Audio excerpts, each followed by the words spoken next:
Thank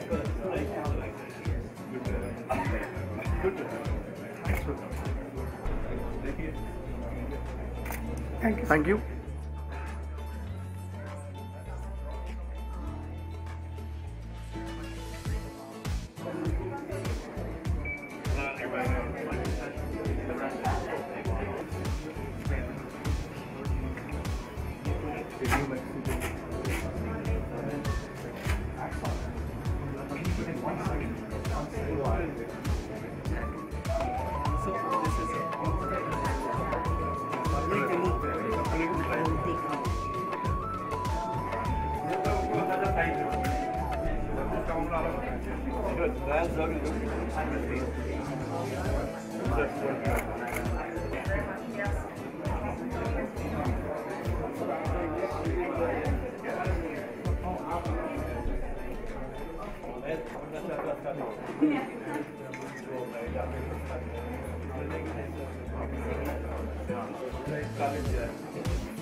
Welcome to the 9th Global NGO Expo in New York City. Before we get started, I'd like to wish a very happy New Year to my friends observing Rosh Hashanah and remind everyone that the 72nd UN General Assembly is currently underway in the city. Truly, this is a very auspicious week. At this time, I'd like to introduce a very talented young man to formally kick off the expo. He's in 7th grade, an avid reader, swimmer, and his heart is in the right place as the youngest member of the Live Week team. Please put your hands together for Krishna Sachdeva.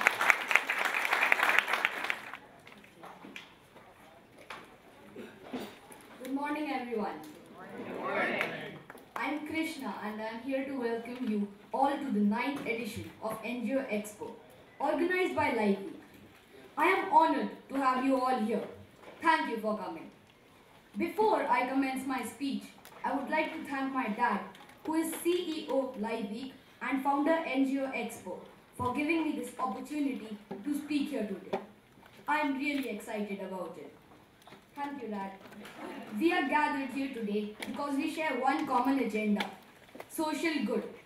I feel inspired when I see so many organizations and individuals doing so much of good.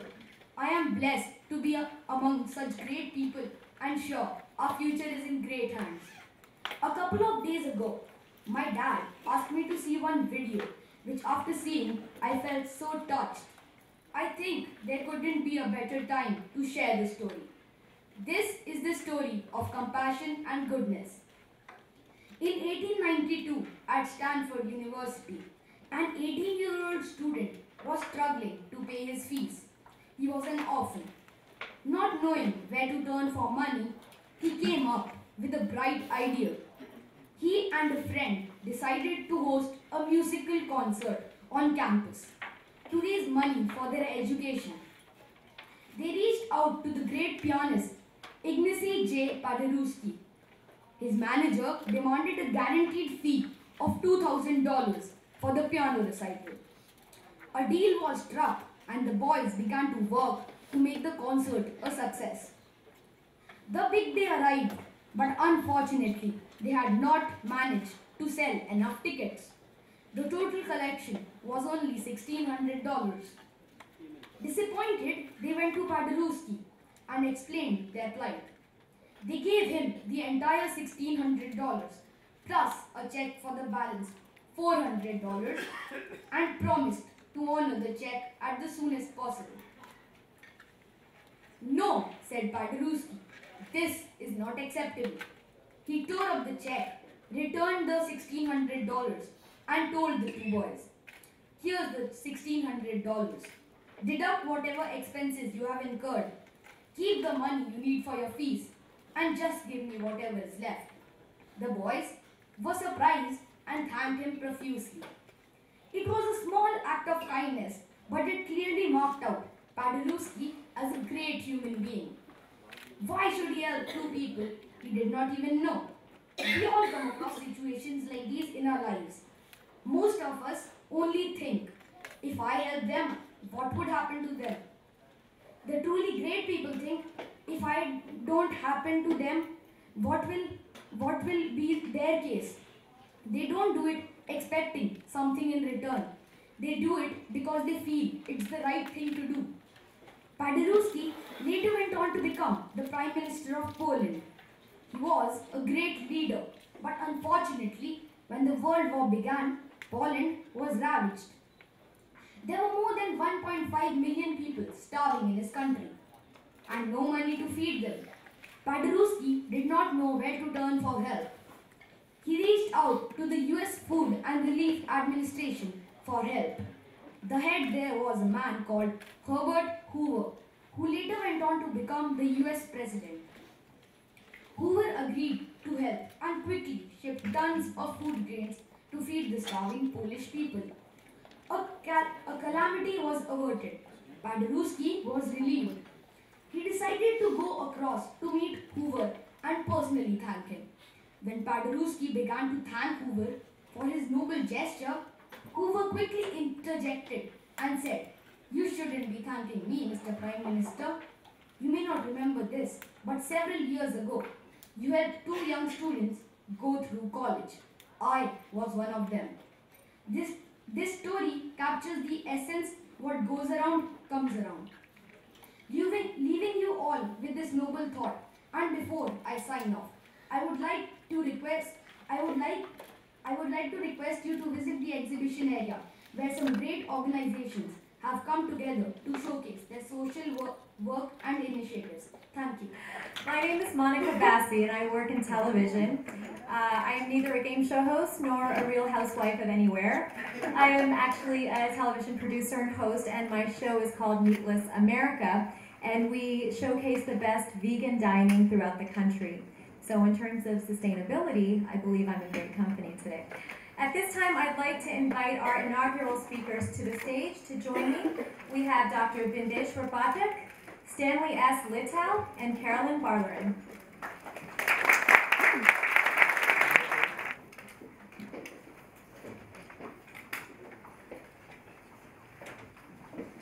I'd like to introduce the founder of the Sulabh International Social Service Organization to give the inaugural address. Please welcome Dr. Bindeshwar Pathak.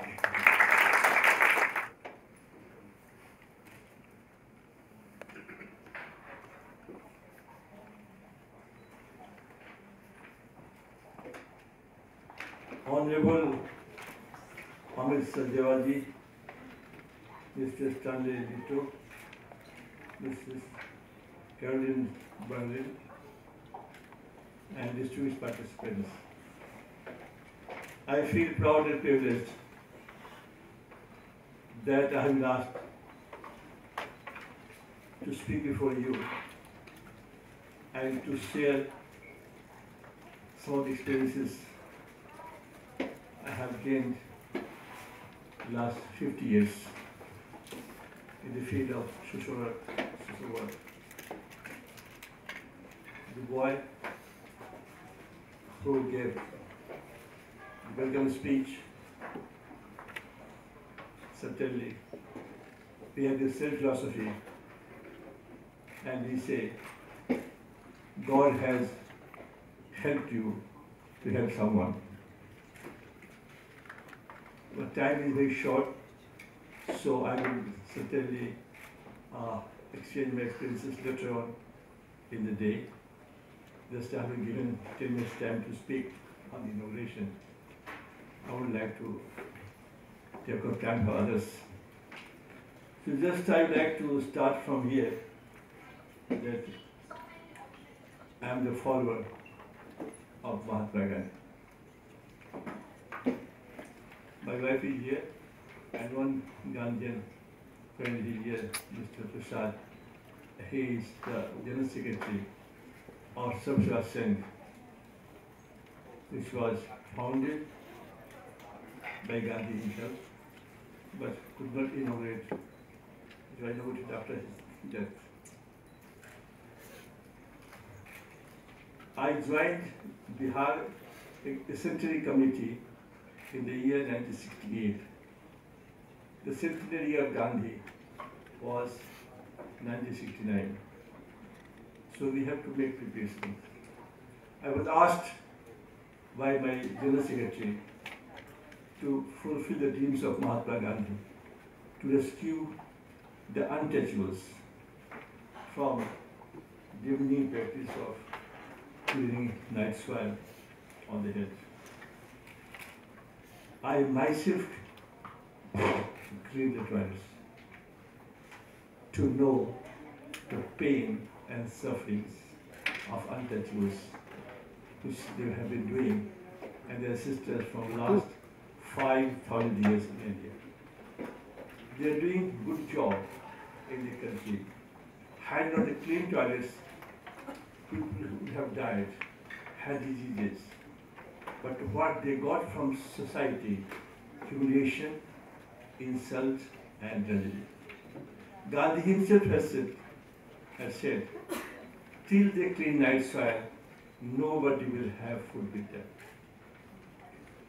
So my journey began from there. I am born from a Brahmin family.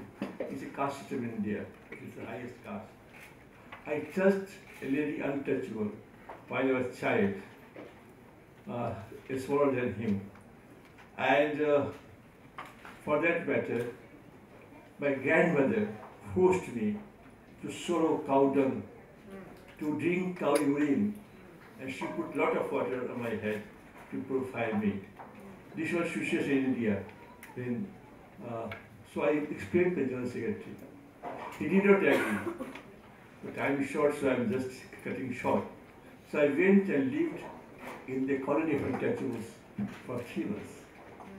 One incident happened that boy, wearing red shirt, he was attacked by the bull. People rushed to save him, but somebody shouted from the crowd that he belonged to untouchables colony, and for that matter, everybody left him. We took him to hospital, and the boy died. I took the vow to fulfill the dreams of Mahatma Gandhi. My wife is here. I have told this story many times. My father was very sad. Brahmins were against me. I was married very early, at the age of 22 only. My father-in-law was a doctor, and so he used to become very angry with me. One day he said, I don't want to see your face. This is totally impossible. Father-in-law telling son-in-law, didn't want to see the face. And he said, had not we been Brahmins, I would have married my daughter to somebody else. I said, I have to fulfill the dreams of Mahatma Gandhi. And to turn the pages of history of India. So till I may, you can take it off. But if I have to marry her to somebody, I will have no objection. So difficult for me to move forward. So, to cut short, what I did, I invented a technology. And that technology has made a difference in the lives of other people. This is the technology. The 2 bits, one at a time, kept standby. First was full, switch over to another one, and the first one, it becomes fertilizer.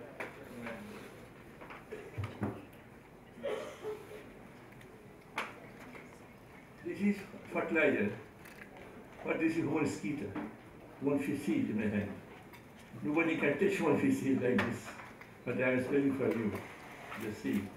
So this is technology, it has made a difference, and we have got converted the bucket toilets cleaned by untouchables into Sulabh first toilet, and because of that, they become free from the scandal. Gave them education, vocational training on the livelihood, and now they eat with Brahmins, same family to go.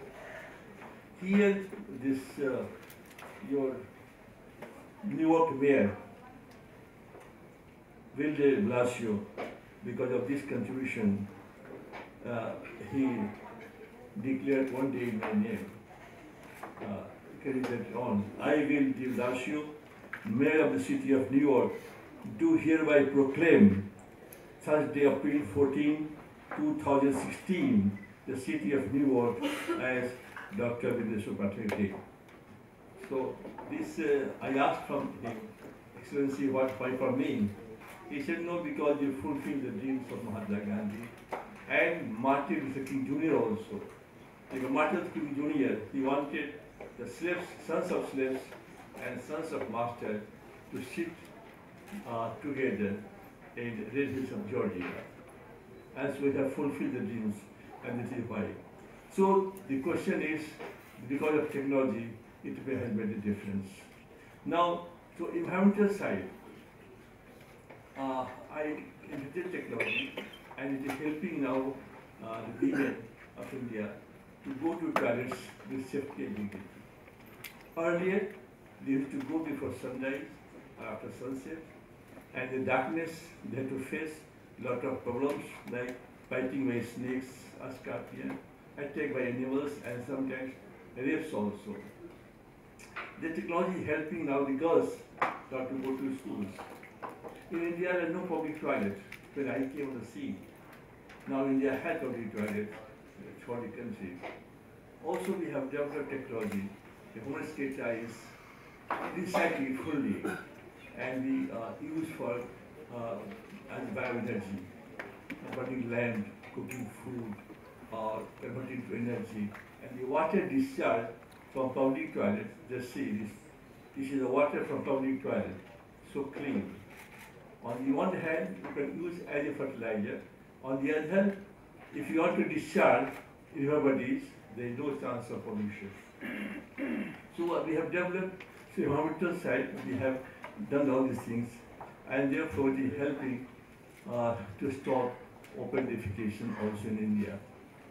Gandhi had a dream, and now our Prime Minister of India, Narendra Modi, has taken this cause. He is after Gandhi, he is the second person who has taken the cause of sanitation, the cleanliness, from core of his heart. When he came to America with your President Barack Obama, he talked about toilets. No Prime Minister of India talked about toilets with Barack Obama. He went to Australia, China, South Africa. So no Prime Minister can talk about toilets with the President of America. But he did that. So we are happy to have a Prime Minister like this, and we are heading towards. He has given a target to complete by 2019. Now I'll just going ahead.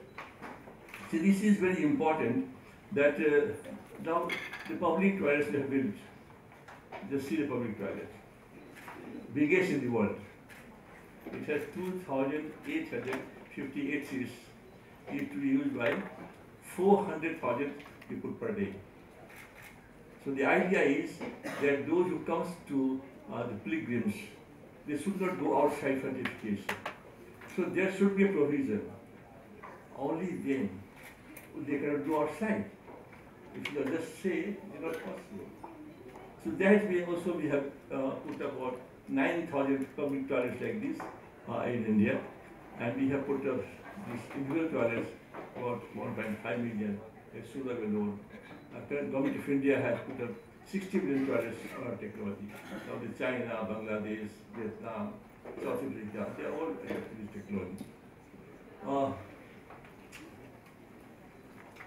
This is the Visakha theory, how the NGO, because it is Expo of NGO. What is important that NGO should work in close cooperation and collaboration with the government. And only then you can solve the problems of society. So this is a problem throughout the world, not in India. That NGOs are always in loggerheads with the government.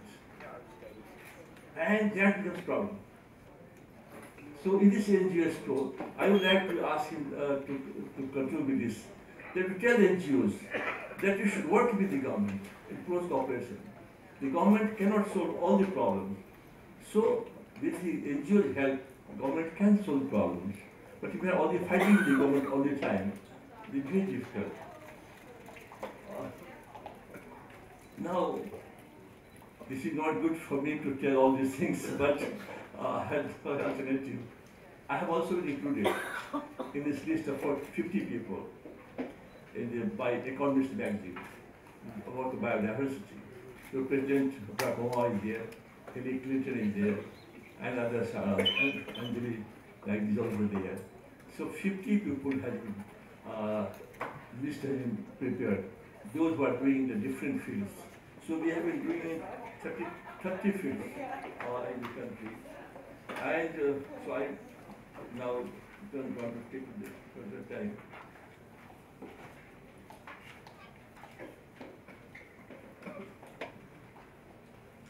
So these we can discuss later on. Now this is the list you can see that I have done work in 32 fields. This is very impossible in 50 years to complete all these things. So you can take later on from the exhibition side and you can go through all these things.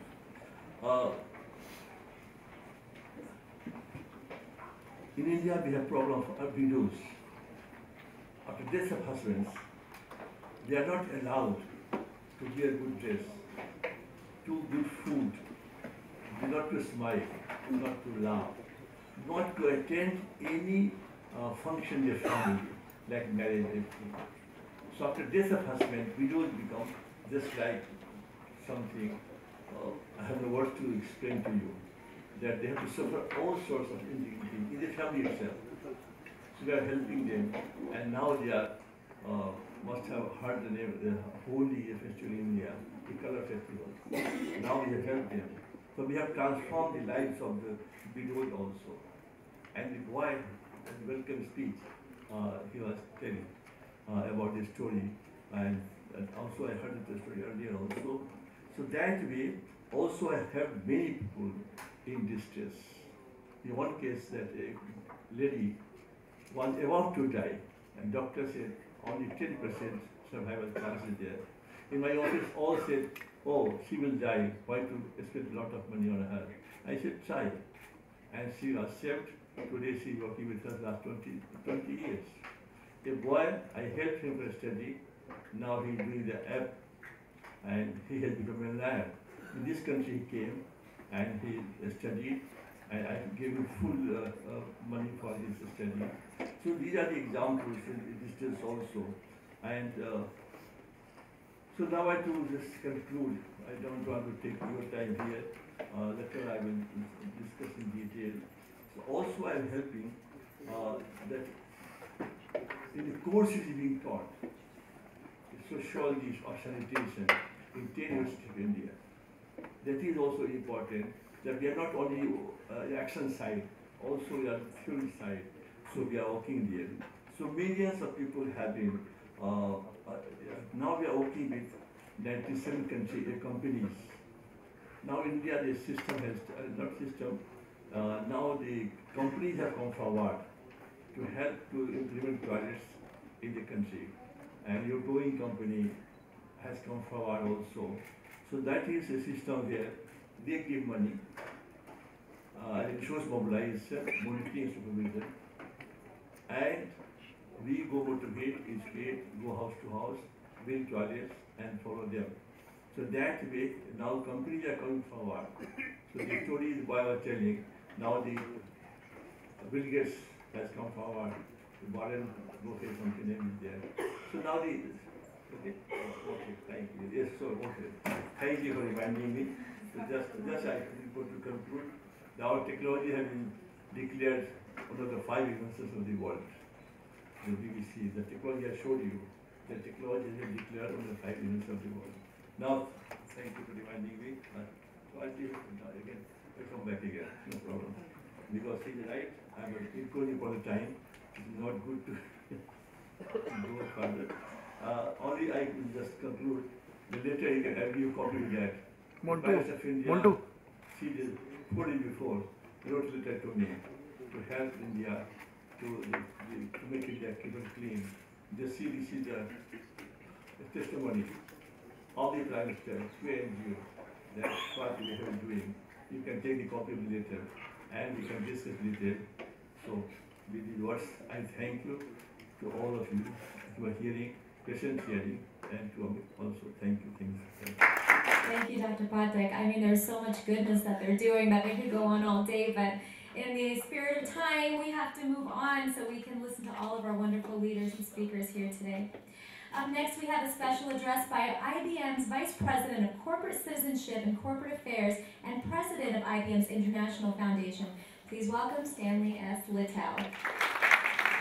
Well, before I begin, I'm delighted to be here to talk about the non-governmental organizations and the role that civil society plays. My personal experience, I've been at IBM, a company that knows a little bit about technology. Not too much. We've been in business for over 100 years. But before that, I served here in New York City as Deputy Chancellor of Schools. So I was involved in helping to lead and manage the largest school system in the United States. And before that, worked in the mayor's office, worked for the governor, and also led a not-for-profit organization that did public policy and community organizing in New York. So my perspective, although I'll speak to you from my private sector role right now, I've been in all sectors. And I agree with our prior speaker that NGOs are critically important. They need government support. But it is the three sectors of the economy that really need to collaborate and work together to solve problems. No one entity, no one sector can do this alone. So I'll describe to you a little bit about the approach that we've taken at IBM. It's a little bit different from philanthropy, from private foundations or corporations. We start off with what are the most challenging problems in society. And that's that list that you see over there on my right. The problem of improving cities, the problem of responding to disasters. We're living at a time right now based upon changes in the environment and climate change where we're having to put up with the majority of activities that people are worried about involve natural disasters. Some of them natural, some of them man-made. The problem of education, critically important around the world, whether we're talking about mature markets in Europe or in the United States, where we consistently have problems with young people, especially low income, especially children of color, achieving at high levels. This is not a problem in one place in the world, it's a problem all over the world. The problem of the environment, as I talked about. Healthcare, providing quality healthcare to people around the world, regardless of geography, zip code, income level. The problem of jobs and economic growth. The STEM pipeline, trying to develop people with the kinds of skills to be able to be successful in the economy as it's changed. Developing youth leadership, responding to the needs of veterans. You could add things to this list about public safety, other issues that are problems around the world, but we have serious, serious problems, and how we can address them involves more than just checkbook philanthropy. And having been on the other side, I understand how important it is for people of wealth to contribute their wealth, but it doesn't end at that. It needs to go beyond that. So I look in the middle at what are the most innovative technologies that a company like IBM and maybe others represented in the room have as their intellectual capital. The cloud, data analytics, mobile solutions, social media, cognitive computing, consulting, mobile solutions, security, cybersecurity, a variety of different technologies that are being developed and are being used to make a difference in the enterprise for large companies, those who have the resources to be able to get access to the most innovative and customized solutions. But our challenge is, how do you take those technology applications and address them at those most challenging problems facing society, and instead of just giving a check, give a solution. Give something that is going to not only have an impact on one not-for-profit or in one geography, but something that could be scalable, that could be sustainable, could go from serving hundreds to thousands to tens of thousands to millions of people, much in the way that the development of a new product would then grow in the marketplace to be able to benefit very, very many people. But this is not a for-profit enterprise. This is in the social space. So what are the citizenship solutions that we've developed? And I'll go through a couple of them with you, but I'd like to highlight in the middle there, World Community Grid. What is that? Right now, around the world, there are researchers who are struggling to find the budget to do the most important healthcare and environmental research facing society. And many of them don't even begin their study because they don't think they have the resources to be able to afford the purchase of a supercomputer or massive supercomputing power to do their work. To address this challenge, we created something called World Community Grid. And every single one of you in the audience can participate in this. You go to worldcommunitygrid.org, and in 3 minutes, you can donate all the power on your mobile device onto World Community Grid. Right now, there are nearly 1 million devices around the world that are connected, and the combined power represents the 4th largest supercomputer in the world. And that power is then given for free to researchers who are doing studies on the Zika virus, doing studies on childhood brain cancer, neuroblastoma, doing studies on HIV and AIDS. And instead of spending their money to purchase that supercomputer, they can get that computing power when they need to do a calculation for free. So since we created this, it has represented about $260 million worth of free computing power that has led to some very significant and important advances. And that's the concept of coming up with an idea, using the most innovative technology, doing it in a way so that it becomes sustainable and scalable and provides benefit to people around the world. Right below it is something called Watson Teacher Advisor. I would assume that everyone in the room went to elementary school, and you were taught by a teacher who taught math. Fortunately or unfortunately, our teachers are trained as an elementary school teacher. They may not be expert in the teaching of math, and we began to think, what would be the biggest impact of the Watson technology, artificial intelligence, that allows technology to be able to be customized to meet the needs of an individual user. Watson Teacher Advisor is a customized coach for every elementary school teacher around the world. It starts off just in English, but it provides advice to a teacher teaching kindergarten through 5th grade, the best lesson plans in the world, the best teaching strategies in the world, the most effective annotated video of teachers teaching those lessons, so that a teacher at any time during the day, totally free, can access a personalized coach to help them to teach math and be available at their disposal 7 days a week, 24 hours a day, to improve their ability to teach math.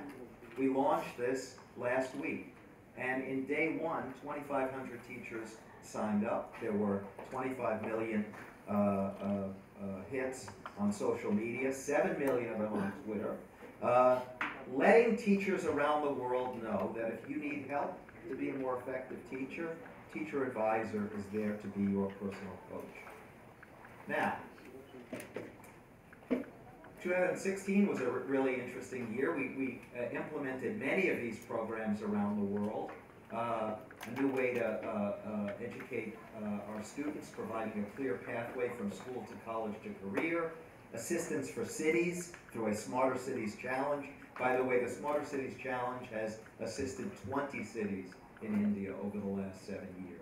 And cities all around the world struggling with a challenge, whether it's the homelessness problem or an environmental issue or a public safety issue, and stretch to have the best access to the best brain power and problem-solving talent.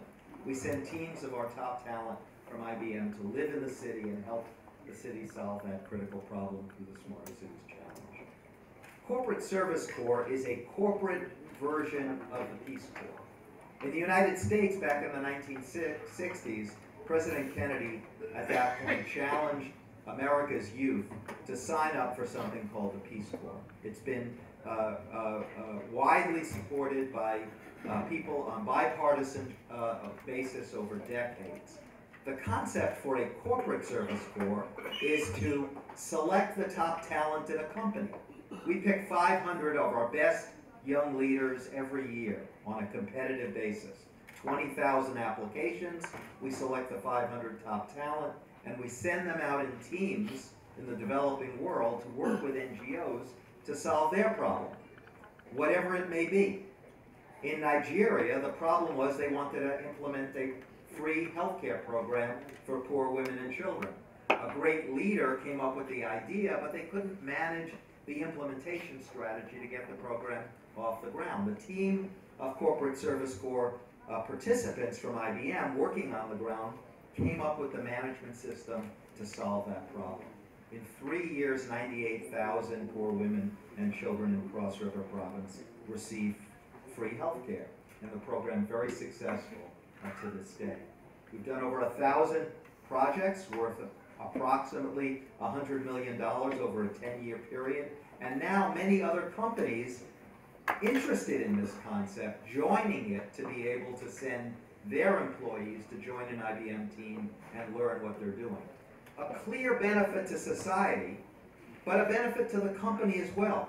We have sent over 3,000 of our young leaders in the company into this program. Their retention rate for top talent at IBM is 6 times the retention rate for our top talent in the company. It's been a major impetus for the company in recruiting top talent. It has built the skills of our workforce, not just to understand solving problems, but to understand cultural adaptability and listening skills in environments that are not what they're normally used to. So it has been probably the most valuable skill-building program for young leaders within the company, in addition to benefiting society. I mentioned World Community Grid with you before, 3 million devices connected. Obviously, the PTEC program, we started here in New York City as a way to change what we thought was the path from school to college to career. We have a skills crisis. What's the problem? The problem is that in 1970, in the United States, only 6% of low-income 24-year-olds had a college degree. 1970, 6%. About 45 years later, that number went up, but only to 9%. Is that acceptable? Is it acceptable for 9 out of every 10 24-year-olds from low-income households not to have a college degree? Why that is not acceptable is in the last 10 years, 10 million new jobs were created here in the United States. 99% of them required a post-secondary degree. In that same period of time, 7 million jobs only requiring a high school diploma disappeared. So we've got to turn those numbers around. How do we do it? By coming up with an innovative model, a grade 9 to 14 school, not just for high-achieving students, but for all students, and combine workplace skills, strong academics, with a clear pathway from school to college to career. So successful completers are promised first in line for any job at IBM, and they're getting hired. As a matter of fact, the completion rates for the first PTEC school, serving a 100% low-income minority population, 56% of the students completed their degree. Compared to the national average, it demonstrates a 500% increase. So that model is now being expanded to schools around the United States and around the world, providing grants that not just involve cash, but that involve the best talent of a company. We're working with a not-for-profit in the UK, working on the ability to use data analytics to help identify problems of sex trafficking for young people, to be able to use data from banks and others, to be able to use predictive analytics, to be more effective in solving a problem before it develops. That's one example. What is corporate social responsibility? What is that about? It's got to be more than just checkbook philanthropy. The role of corporations in society isn't just to contribute. It's to do more than that. And if we look back in history, there are examples of real corporate leadership. Are there geographies that provide pension plans for their employees? That's a way of protecting people as they age into retirement. Where did the first private pension plan come from? The American Express Company developed it and implemented it in 1875 here in the United States, providing their employees who had worked for the company for 20 years with 50% of their salary on retirement at age 60. You got a private pension plan at American Express 50 years before any state government in the United States offered a private pension plan. Paid vacation policy also started in Europe and the United States in the latter part of the 19th century, early part of the 20th century. By 2008, there were 450 companies that had a week's paid vacation. It wasn't legislated, it wasn't regulated, it was developed in the private sector because they believed that it was something that would improve the quality of their workforce, and it would improve the stability of the communities where they operated in, and they took that initiative because they thought it was important. I worked for a company named IBM. After the passage of the Social Security Act, the President of the United States and his first woman cabinet member, Frances Perkins, approached IBM about how are we going to implement Social Security. And the researchers and the scientists at IBM took a look at it and said, it's probably not possible unless we were to invent some type of a new machine. They called it a collator. But it was a request for proposal, so it was a competitive grant. You couldn't guarantee that you were going to win this bid. But the head of the IBM company, Mr. Watson, invested $10 million to create this collator. It ultimately implemented Social Security and provided an opportunity and advantage for all Americans. It also grew his revenue over a 4-year period by 80% and doubled his workforce. So the opportunity for companies to look at their role in society is a significant one. Maybe it's to prevent a risk to the company. Why do you involve yourself in environmental program and environmental policy? Because you could be regulated, you could be fined, you could pay a penalty, so you'd want to be out in front of that. But there's also the reward. The companies that have the highest platform in corporate social responsibility do better on their tax returns for their shareholders. They do better in terms of recruiting and retaining top talent. And they improve communities around the world. And the improvement of those communities benefits society and it benefits the private sector. So if I can leave you with any message, it's that the private sector has a specific role in making a difference in society. It's not that every company does a great job. There were robber barons in the United States at the beginning of the 20th century where they didn't pay their workers a living wage, and they were demonstrated against, and they hired Pinkerton guards to shoot the people who were picketing. That's not an example of corporate responsibility. We've had examples of companies that have engaged in fraud and abuse, and those things will happen and have continued to happen over the decades. But the real leaders in the private sector, the true leaders, will get out in front and benefit their company and benefit the society by doing some of the kinds of things that I've been talking about and some others that you will hear about from other companies who are here.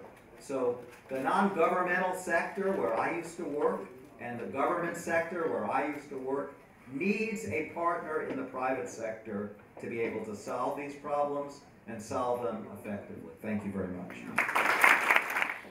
Now I'd like to talk about a very important subject, hashtags. Our hashtag address is where we're going to learn how hashtag activism is creating real-world change around the world. And who better to give us this talk than Twitter's head of community outreach and philanthropy. Put your hands together for Caroline Barlerin. To be with you all today, and really humbled and honored to have such wonderful speakers before me. from the over 100-year young company of IBM to Twitter, who just turned 10 last August. We'll have two different perspectives. We are living in some extraordinary times, and we are facing some extraordinary challenges that will require extraordinary solutions. And I invite each of us to start to understand the role that social movements can play, and the role we are all going to need to play to ensure positive social impact in the world, in our worlds, and around the world. And so I'm delighted to speak with you today about the role of hashtag activism, and invite you to reconsider hashtag activism as a tool in your toolbox to help amplify your voice and your work. I'm going to talk about movements in general, talk about hashtag activism, and give you examples of roles that hashtag activism can unlock generosity, respond in times of crisis, and also spark movements. But before I start, one of the powers of social media is that it's, at least on Twitter, is that it's live, it's public, and it's conversational. So before we get started, I'd like to invite each of you all to get out your phone. The wireless is there. Go to Twitter, go to my handle, @cbarloren, and pinned to my profile is a poll. And I'd like to hear your vote on how you think the role of hashtags can play in creating positive social change. I also invite you at this time to DM me or reply for feedback on the poll, but also feedback on this talk. So we welcome all of your feedback. But before we get to hashtags, let's begin with a fundamental question. A fundamental question of what are movements? Simply put, movements are about mobilizing people behind a shared purpose. This is something that's gone on long before there was any technology, long before there was radio or TV, before there was newspapers. Throughout history, social movements, small groups that are loosely connected but united by social purpose, or shared purpose, have had transformational change. The women's suffragist movement and civil rights in the United States, Indian independence, the color revolutions of Eastern Europe, and Arab Spring were all hinged on powerless banding together to challenge the powerful. And today, any one of the billions of people have an opportunity to spark a movement that can grow like wildfire. And I'll show you a few examples. I can't think of a better time to be doing this in New York City, because just down the street from us, at UNGA, look at the hashtag global goals. You see conversations going on about movements, conversations, and agendas. And so I think that the formula for successful hashtag activism is marrying together online and offline, having the conversations both together. And that will help ensure a successful movement, successful conversations. Now, when you think about the world of Twitter, you think about people perhaps that are attending events like UNGA, politicians, world leaders, celebrity. What we often don't think about are other voices, voices like Bana. Who is Bana? Bana is a 7-year-old refugee girl who, with help from her mother, began live tweeting her experience under the life of bombardment in Aleppo, Syria. As of March, 13.5 million people in Syria are in need of humanitarian assistance, and Bana provided a window into this conversation globally. She's a perfect example of an everyday global citizen that is using tools, using social media to wake people up to some of the challenges we face in the world. And Bana now has over 360,000 followers on Twitter, which is definitely more than I have, perhaps more than many of you, perhaps more than all of us combined in this room. So just think about the voices of folks like Twitter. Krishna, I don't know if you're tweeting yet. You have to be 13, but what Kalana was doing with help from her mother. But it's often a platform for people who have been historically ignored, is the voices on Twitter. Yes, there's also a current president who is also tweeting a lot here in the United States. I will acknowledge that. We are believers in freedom of expression in the United States and on Twitter. But if you spin the globe, this is not unique to Aleppo, Syria. Let's go meet Dr. Carlson in Australia. She's an Aboriginal activist, and again, talks about the power of Twitter to shine a light on communities that have long gone underrepresented and ignored. But they could tell their stories on Twitter on their own terms and on their own time. So hashtags, hashtag activism. Again, hashtag global goals is a perfect example if you want to study what movements are doing, what conversations are going on. The hashtag itself is simply defined as the pound symbol followed by a word or a phrase. But it is a uniter. It is a way of combining information for a conference, for an event, for a community of shared interests. And people can turn to hashtags to fight for what they believe in. Again, an example of both the marriage of online and offline, the conversations happening in the real world, authentic conversations, but also continuing on offline. Disclaimer, there is a critique of hashtag activism. It's called slacktivism, or armchair activism. You say that this is going to be important and there's lots of eyes being rolled, saying, oh gosh, people are just clicking buttons and replying and liking, and they're just sitting at their computers and nothing's happening. I'll give you a few examples of times where this can be a very powerful drumbeat to put pressure on governments to shine a light on important topics. But again, if it's only online, I don't think it's powerful enough. I think it needs to be the combination of both online voices and offline voices together. To counter slacktivism, you need to marry these two. And the next three examples I'm going to give hopefully will help provide some examples for that. So the first is around unlocking generosity. Let's see. Did I hit the wrong button? Sorry. I'll start doing high kicks. No worries. While we're getting the slides back up, unlocking generosity. So show of hands, who in this room has heard of something called Giving Tuesday? Anyone Giving Tuesday? Okay, fantastic. For those of you who have heard of it or have not heard of it, thank you. Let's see. That's great. If you can move the slides, then I can.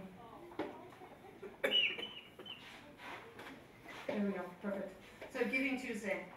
In 2012, the 92nd Street Y, in partnership with UN Foundation, wanted to do something to counter massive consumption of the holidays. There is, there's Black Friday, Small Business Saturday, Cyber Monday, and it's all about consume, consume, consume. So what about a day for generosity? In 2012, the first year, it unlocked over $10 million in online donations. We fast forward 4 years later, $177 million was donated online with this day, with people participating from 96 different countries. And so the first week of December, keep your eyes out for Giving Tuesday and participate. Yet another example of the role that hashtags can play in unlocking generosity. My next example is a hard one because, my gosh, there's a lot of crisis going on. Man-made crisis and natural disaster. In the past few weeks, just front page of the paper this morning, you can see many times the news of a disaster is breaking on Twitter. The bombing, the terrorist attack, but also the tsunami or the earthquake or the hurricane. Just recently in Hurricane Harvey, the 911 lines were inundated so much that no one could get through them. And people started turning to Twitter. People who were in crisis, people who needed rescuing. Credit to the governmental agencies. They took note and began to adapt. And the hashtag Harvey Rescue took place as a way of communicating all the dispatchers and coordinating people. And the hashtag Harvey SOS was one that they invited people to use, people who needed rescuing from their roofs, people who were disabled and elderly, people with infants. This is a spreadsheet of people who were saved based off the location, using Twitter, using social media. This is not unique to the United States or this current disaster, but people are starting to take note that it's an immediate tool that can be used to help people in times of crisis. And this is one of the first times that social media really came together in partnership with government to help make rescues quicker, more efficient. And so we're excited to see what this will be like in the future. My last example that I'd like to share is one of sparking change. There are many examples of Twitter sparking change. But for those people who are once again saying, oh gosh, online activism, slacktivism, I'd like to bring you Black Lives Matter. And Black Lives Matter is a really powerful example because it literally transformed an online community to a national movement and a national conversation, a difficult conversation around police brutality against minorities and police killings of unarmed African American citizens. To date, Black Lives Matter has over 40 million tweets, conversations going on online, but has also sparked a movement offline in conversations around the world. So, what does this mean? The takeaways.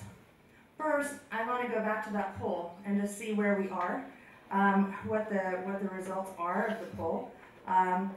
It'll stay open, but right now, thanks for your patience here.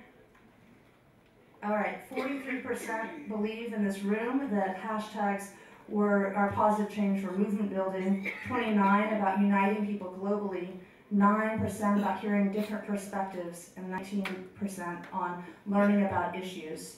So again, there's an opportunity for social media to be live, public, and conversational, using Twitter, using hashtags. This is a space where many causes and movements can be born.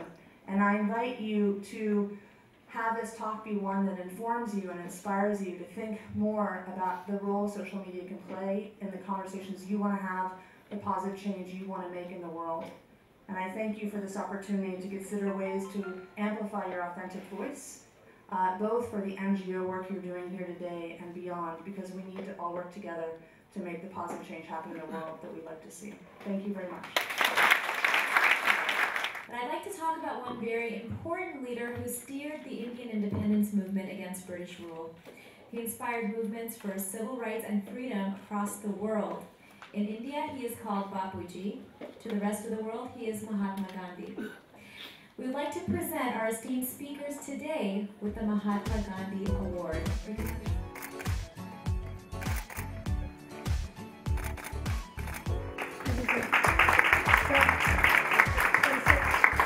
Very friendly.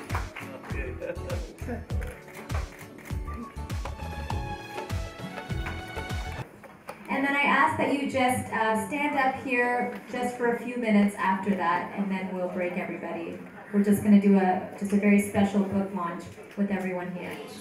Prashant Agrawal, Dr. Pathak, Bindeshwar, and Dr. Sulabh Keswani. If you could please join us on stage. Thank you.